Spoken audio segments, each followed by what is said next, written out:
Hey guys, this is Jeff. It's been a little while, but finally getting around to shooting some video again. You'll have to excuse me, I've got a sprained knee, so I'm not going to be moving as well as I usually do, but this is going to be mostly for illustrative purposes only.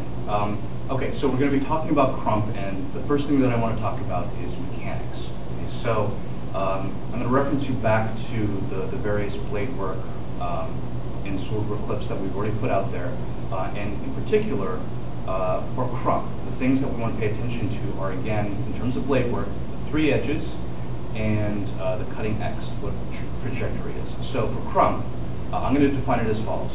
So we're going to use, in terms of cutting trajectories, this. In terms of the X, right, here's the X. I'm going to use this branch coming in, and then this branch coming out. This, this, this, this, okay? So basically, as I do it, I'm prescribing a cone. If you look at it from the side, it's a cone, okay? All right, so that's your basic, very fundamental Crump from this side, starting from the right side, okay? And then in terms of edges, the other thing is that Crump actually can be done 2 ways. I can do it with the long edge, as I was just showing, or I can actually show it with the false edge. And from the right, it's going to be crossed hands. Or from the left, for instance, I'm going to do long edge would look like this. False edge, short edge, sorry, would be this way, hands uncrossed. So that's it for mechanics. What else do we need to talk about? The other thing is feet. Okay, so I think, my opinion is actually Crump is mostly about the blade. The definition really depends on the blade work. Most of the time, tactically, against a cut that's coming this way, you're going to use Crump, and so there you're going to step away from the cut to give you time in terms of defense. So this is with the long edge. This is with the short edge. Okay. But if for some reason you can anticipate a cut coming in from here, I can actually step into it. I can come this way in Crump. Okay. So anyway, so the footwork is not such a big deal. It's more the blade work and blade trajectories that you need to pay attention to. But I think that's good enough for mechanics to start, and we'll move on from here.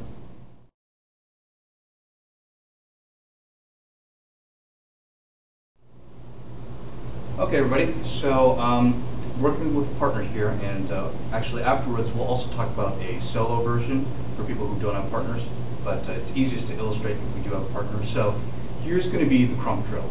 Okay, there's going to be 3 possibilities, 3 choices that I can make when I'm trying to practice Crump, and they basically tie right into the verses, actually. So technically there's kind of 3 things. You can Crump to the hands, you can Crump to the blade, or you can Crump short. Okay, so in terms of how that works tactically, take my buddy John here, who's going to go ahead and do a right wrap cut, or out. So as he cuts, there are a couple of different possibilities. The first possibility is that he actually exposes his hands before this becomes a threat, in which case I basically do a Crump to the hands. Okay.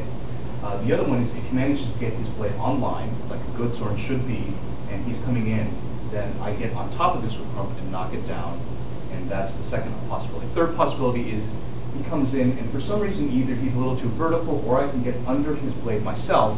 That's when I do the Crump short. Okay? So mechanically, this is what it looks like. It may be a little bit difficult to see because I'm going to shoot this from behind me, but pay very close attention to the blade angles. Okay? So first one, so it's here. Okay? Second one. Here. Second one, still. Here. With the short edge. Here. Here. And then third one. Again. Okay. So the important thing is very much that blade angle coming in. Making sure that you can match that blade angle and be able to decide if you're going to go above it or below it for the cutting the Crump to the blade versus crumping short. So the other thing to really pay attention to is the motion for all of those the same. For all of them, basically doing this. Basically doing this. For the Crump short version, I will come here. I have to flip to the short edge as soon as I go under because I want to make sure I can get into that ox position and cover myself. So So that's it for mechanics. Now we're going to show it just straight without any explanation. Okay?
Okay, for all of you that, well actually, for those of you who have training partners, totally take advantage of that. Obviously make sure that you have good hand protection and good head protection, but the person who's helping you train the Crump really doesn't have to do anything complicated. They just have to do the right Zorn. And you can play with those angles in terms of 45 degrees or 60 degrees or 90 degrees or whatever. See which ones lend themselves to the different Crump options. Now, in terms of the people who don't have partners, this is something that I've been thinking about and working with Brent actually. Here's a simple way to try and simulate the position that you need to use Crump on. So really all you need is basically a Zorn simulator. So here's a way to try and do that, for instance, with the Pel. So my buddy John here is my Pel, tree, trunk, or whatever. So he stands there nice and stiff. So what we need is basically something to simulate that line. So actually, if this were a sword, and he were doing a Zorn, this is where we need it to be. So again, in terms of that X, okay, I need this branch. Okay. So from here, what I need to do is simulate that, and what we can do is secure it to the Pel so that you get this angle. So if you look at it from this direction, 45 degrees this way, and turn 90 degrees, and then also from the vertical, 45 degrees this way. So basically, it's like he's actually holding it, for instance, in left fluke. So if you come back this way, so to create this, what you can do is just take a stick. So from here, tilt it up 45, and then tilt it over 45. Okay.